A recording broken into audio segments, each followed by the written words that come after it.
सावरकर ने नहीं कहा कि यह कभी तिरंगा हिंदुस्तान का कौमी झंडा नहीं बन सकता। और फिर बीजेपी वाले सावरकर की सालगिरह क्यों मनाते आप?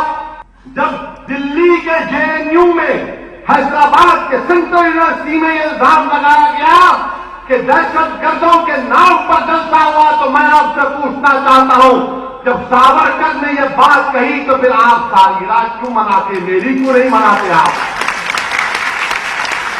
मैं तो तिरंगा लेकर फिरता हूं ना। बीजेपी और हमें इख्तलाफ हो सकता है, मगर तिरंगे के नाम पर नहीं हो सकता। मगर जिसने कहा कि हिंदुस्तान का झंडा नहीं बन सकता, आप मुझ पर इल्जाम लगाते, आप मुझ पर गाली देते, और बीजेपी वालों के लिए जो सोच रहे हैं इस पर अब केस बुक करेंगे, पकड़े जाएंगे। मेरे भाई, मैं कोई हवाई बात करने वाला नहीं हूं, पूरी तहकीक करके बोल रहा हूं। और ये आर्टिकल एक वेबसाइट है जिसका नाम है कैच न्यूज। हर चीज पे इल्जाम। हद हो गई मुल्क में कि हमारे मुल्क के हालात ऐसे हो चुके हैं मेरे भाई कि कभी अखलाक को मारा गया था, दादरी में अखलाक को मारे तो तूफान मच गया। लोगों ने समझा कि शायद इंसाफ होगा, मगर अखलाक की फैमिली पे केस हो गया।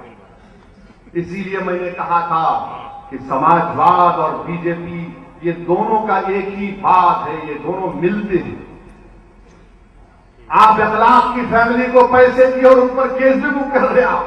ये अजीब हुकूमत है।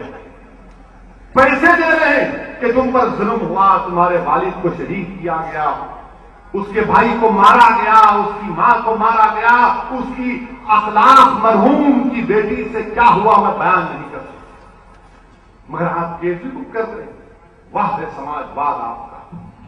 लोहिया का नाम लेने वालों, अगर लोहिया जिंदा होते तो लोहिया कहते कि लोहिया के लड़ाई लड़ रहा है तो ये मंजलिस और असदुद्दीन ओवैसी लड़ रहे हैं। लोहिया को भूल चुके हैं। ये खाली सफाई में नाच गाना होता है। बड़े बड़े फिल्म एक्टर आकर कमर मटकाते हैं और समाजवाद लोहिया के नाम लेवा बैठकर खुश होते हैं, मंडी लाते हैं। वाह, लोगों को खाने को खाना नहीं है। उत्तर प्रदेश सूखा से तड़प रहा था।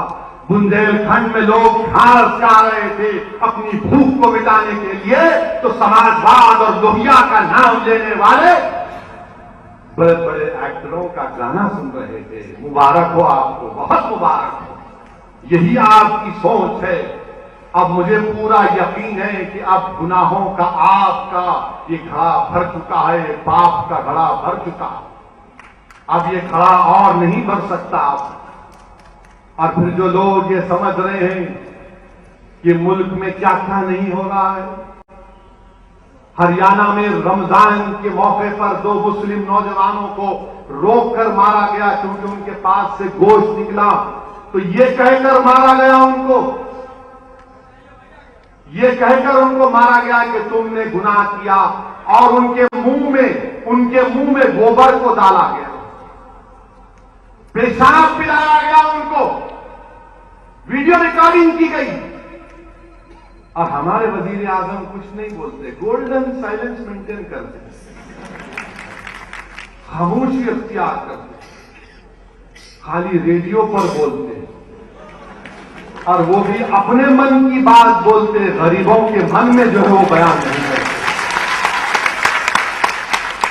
मध्य प्रदेश में खवातीनों को मारा गया मंसूर में। वो मुस्लिमों से पुकार करके हमारे पास रसीद है, इजाजत है, मगर मारा गया। हम समझ रहे थे कि शायद अखलाक की शहादत के बाद जुल्म खत्म होगा। हम समझ रहे थे कि शायद हमारे बच्चों के मुंह में गोबर और पेशाब डालने के बाद ये जालिमों को होश आएगा तो हमारी बहनों तक भी हाथ उठाएंगे। और हद तो ये हो गई कि जिस गुजरात का नाम लेकर हमारे वजीर मिस्टर मोदी वजीर आजम बन गए कि गुजरात में मैंने जन्नत बना दी, मैंने गुजरात में ये कर दिया, गुजरात में वो कर दिया, फुला कर दिया, आसमान से तारे तोड़कर ला दिए, चांद की मट्टी लाकर रख दी। मगर वही गुजरात में एक दलित दलितों को 4 घंटे तक एक गाड़ी से बांधकर मारता गया, मारते गए। आप बताइए, क्या ये हमारी जमहूरियत है? 8 दिन के बाद गुजरात की चीफ मिनिस्टर उन दलित भाइयों से मिलने को जाती है। मेरे भाई, अगर हमारे घर पर कोई हमसे मिलने आता है तो हम बनियन या पहनकर नहीं जाते, हम बोलते हैं ठहरो भाई, जरा मुझे कुर्ता पहनने दो, शर्ट पहनने दो। रोड पर उन दलितों के कपड़े उतारकर रस्सी से बांधकर 4 घंटे तक मारा गया। वाह रे जमहूरियत की आग की। और आज आप क्या देखते हैं कि हमारे मुल्क में एक नया कानून बन गया। आप चमड़ी निकालेंगे तो आपकी चमड़ी उधेड़ देंगे, आप चमड़ी उतारेंगे, चमड़ी उधेड़ देंगे। उस गुजरात के गांव गाय को किसी शेर ने हमला करके खत्म किया।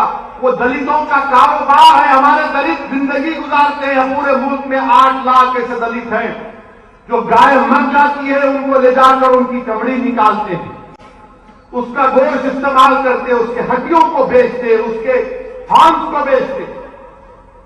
मगर आज आपने क्या किया? अच्छा, मैं आप ये बात पूछना चाह रहा हूं, आपको इतनी मोहब्बत है ना? ये दुनिया में वाहिद मुल्क हमारा हो गया मिस्टर मोदी के अंदर कि यहां पर इंसान के जान की अहमियत नहीं है, जानवर की जान की अहमियत है। प्रायोरिटी ह्यूमन लाइफ की नहीं है, प्रायोरिटी एनिमल लाइफ की है। ठीक है, अगर आपकी ये सोच है तो कल से पूरे बीजेपी आरएसएस वाले लेदर का जूता पहनना छोड़ दो। आप फौरन इतना बड़ा बड़ा पेट है, बेल्ट लगाना छोड़ दो। मेरे भाई, मेरे बुजुर्गों, इंशाअल्लाह ताला और भी जलसे होंगे, मगर मैं आपसे अपील कर रहा हूं कि अपनी तंजीम को मजबूत करो। बूथ के ऊपर अपनी अपनी इब्तिदाइयों को बनाइए, ब्रांचेस को बनाइए। एक एक बूथ पर 10-10 अहम लोगों के नाम और टेलीफोन नंबर लिखिए, उनसे मुलाकात करिए, बात करिए, लोगों को समझाइए मजलिस का पैगाम क्या है। हमारे पास अब टाइम नहीं है, हमारे पास अब टाइम नहीं है। मार्च फरवरी में असेंबली के इंतखाबात होंगे, हमको अभी से मेहनत करना है।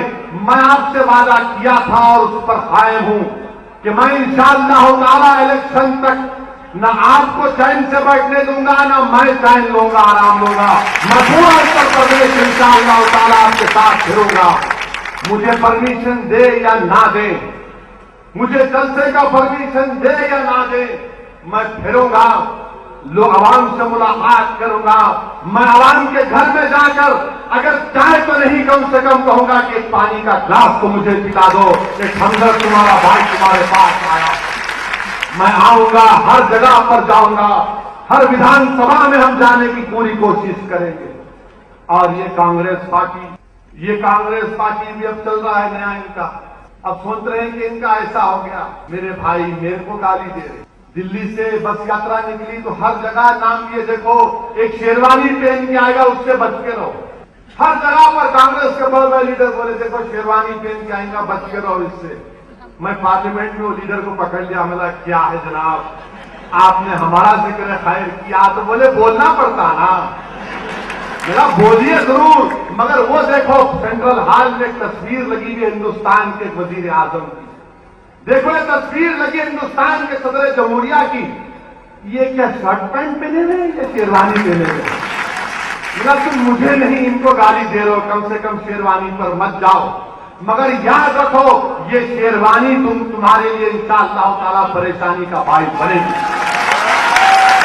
और इंशाअल्लाह ताला हम तमाम मिलकर मेहनत करेंगे। क्या आप मेरा साथ देंगे मेरे भाई? क्या आप उत्तर प्रदेश के दलित मुसलमानों का साथ देने के लिए तैयार हैं? क्या आप इंसाफ के लिए लड़ने को तैयार हैं? क्या आप अपनी पार्टी के नुमाइंदों को लखनऊ में उत्तर प्रदेश की विधानसभा में बिठाएंगे इंशाअल्लाह? तो तैयार हो जाइए, अपने अपने मुकामात पर जाइए, पूरे अज़म और हौसले के साथ अपनी तैयारी को जारी रखिए और इंशाअल्लाह ताला हम कामयाब होंगे। जय भीम, जय भीम। वाखिर दाअवाना अल्हम्दुलिल्लाहि रब्बिल आलमीन।